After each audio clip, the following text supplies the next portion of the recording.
I got a new keyboard and it is fantastic. Split into two parts, it is super ergonomic. I can sit with my arms at shoulder width for better posture, tilt and tent each piece for ultimate comfort as my fingers fall perfectly into place on the columnar keys. Using software, I can change pretty much everything about how it functions too. And for those RGB fanboys out there, and I know you're out there, oh my goodness, it is a dream come true. Each key and each layer is customizable to your exact specifications, so you can turn your keyboard into a light show for your entire neighborhood to admire. Yes, my new keyboard is fantastic. There's just one tiny problem. I can no longer type. My typing speed used to hover right around 100 words per minute, faster than 98% of people.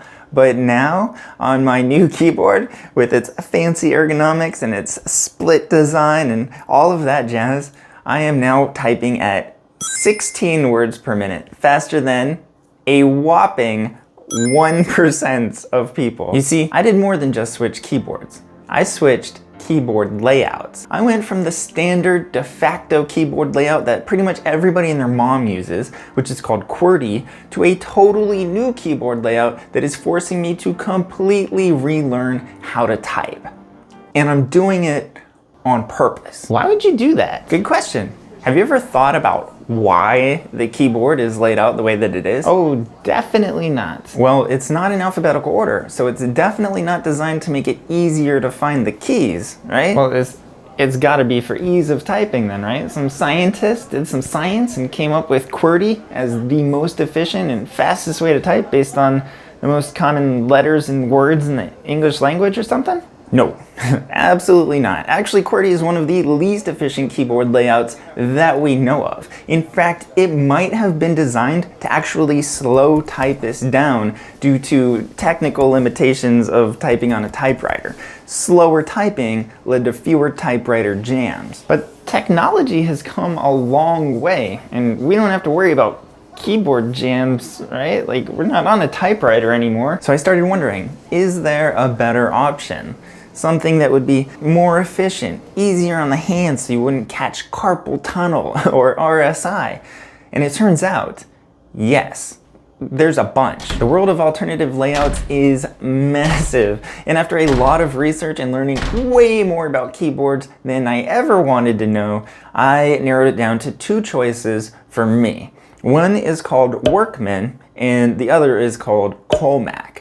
Now, I initially decided to go with Workman because it had apparently been designed to solve some of the frustrations that Colemak users experience, but I couldn't really find a pre-made Workman layout for my new keyboard, so I decided to go with Colemak. In fact, I'm using a variation of Colemak called Colemak DHM, which I don't really want to get into in this video. But suffice it to say that my typing speed has plummeted.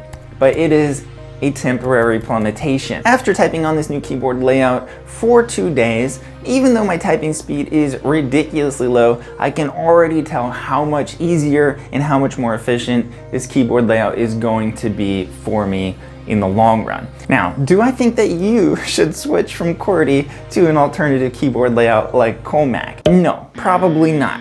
I don't think that the learning curve is worth it for most people. It is frustrating trying to relearn how to type, especially if you already have a comfortable typing words per minute that you're happy with. But I do think that the standard keyboard layout should not be QWERTY anymore. Computer companies like Apple and Microsoft should switch the standard that ships with computers so that everybody is learning on a more efficient keyboard. That would be the ideal solution because most people don't want to switch from QWERTY, but people who haven't already learned how to type would be much better off learning how to type on a better keyboard layout. In conclusion, if you are up for a challenge